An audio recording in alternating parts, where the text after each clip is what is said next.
Bonjour, bienvenue sur j'aicompris.com. L'objectif dans cet exercice, c'est de vous entraîner à trouver le signe d'un trinôme. C'est une question très classique. On a d'ailleurs fait plusieurs vidéos sur le sujet sur la chaîne. Vous avez tous les liens en description. Comme d'habitude, dans un premier temps, je vous invite à faire pause, essayer de traiter cet exercice tout seul et on se retrouve tout de suite après pour la correction en détail.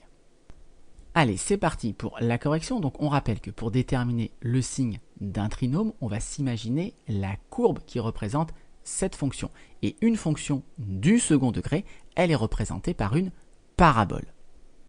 Et donc la première chose à regarder, c'est la valeur du coefficient a, le coefficient qui multiplie le x carré. Est-ce qu'il est positif ou négatif? S'il est positif, la parabole est tournée dans ce sens. S'il est négatif, la parabole est tournée dans ce sens-là.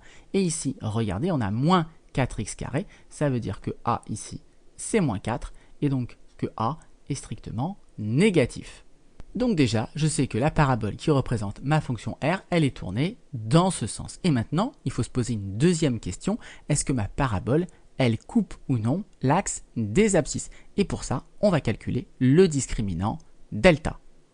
Donc il faut calculer b carré moins 4ac. Alors a, on sait que c'est moins 4. B, c'est le coefficient en x. Donc ici, b, c'est 4. Et c, on n'oublie pas le signe devant. Ici, c'est moins 5. Donc mon delta, il vaut b au carré, c'est-à-dire 4 au carré, moins 4 fois moins 4 pour le a, fois moins 5.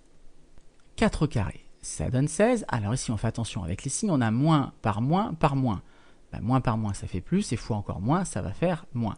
4 fois 5, ça fait 20, et 20 fois 4, ça fait 80. Et 16 moins 80, ça nous donne moins 64. Moins 64, c'est strictement négatif. Donc ici, on est dans le premier cas de figure. Il n'y a pas de racine. Qu'est-ce que ça veut dire? Ça veut dire que mon axe des abscisses, ma parabole ne va pas couper l'axe des abscisses. C'est-à-dire que l'axe des abscisses, forcément, il est au-dessus. La parabole, elle se prolonge ici des deux côtés. Donc forcément, comme la parabole ne coupe pas l'axe des abscisses, eh bien la parabole, elle est toujours en dessous.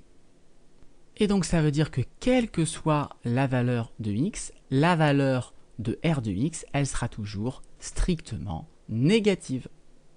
On peut présenter les résultats dans un tableau. Ici, c'est un tableau très simple, puisqu'il n'y a aucune valeur de x à préciser dans la première ligne, puisque quelle que soit la valeur de x, eh bien, le trinôme qui est ici, il sera strictement négatif. Donc j'ai juste à mettre un signe moins ici, et c'est terminé.